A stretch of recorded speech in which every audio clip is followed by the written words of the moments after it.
Alors nous sommes en ligne avec Guillaume Didier, le porte-parole du ministère de la Justice en France. Bonjour et merci d'être avec nous. L'un des avocats de Noriega dit que la justice française n'a pas compétence pour le juger car c'est un ancien chef d'État. Quelle est votre réponse ? Écoutez, cet argument-là, l'avocat sera tout à fait libre, effectivement, de l'exposer devant les juridictions françaises. La justice, elle se rend dans les tribunaux, et si un avocat a des recours à faire valoir, il peut le faire, il en est tout à fait libre.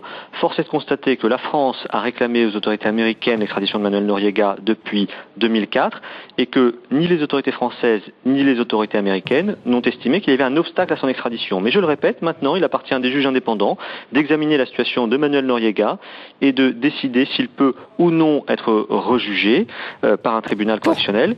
Pourquoi un deuxième procès ? Parce que Manuel Noriega a été condamné par le tribunal correctionnel de Paris en son absence en juillet 1999.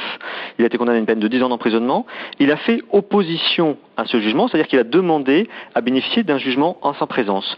Et le nouveau procès va permettre à Manuel Noriega d'exposer devant la justice française sa défense, ses arguments et la nouvelle Sauf audience... s'il refuse d'assister à son procès, là vous ferez quoi ? Écoutez, alors là, ça appartiendra au président du tribunal correctionnel compétent de statuer si Manuel Noriega doit être présent ou pas à son procès. Il a le droit, comme tout justiciable sur le territoire français, à exercer des recours, à contester les procédures judiciaires par les voies légales.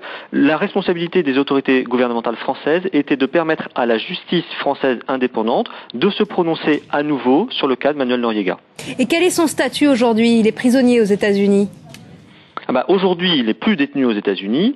Les autorités américaines nous l'ont rendu sur le territoire français. Il est arrivé ce matin. En ce moment même, doit lui être notifié au Palais de justice de Paris son mandat d'arrêt et le jugement qui a été rendu à son encontre en 1999.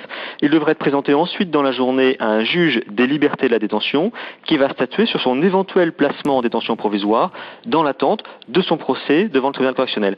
Aujourd'hui, Manuel Noriega est un justiciable qui a fait opposition à un jugement rendu par la justice française en son absence. Il va pouvoir bénéficier d'un jugement en audience publique où il va pouvoir exposer les faits et exposer sa défense.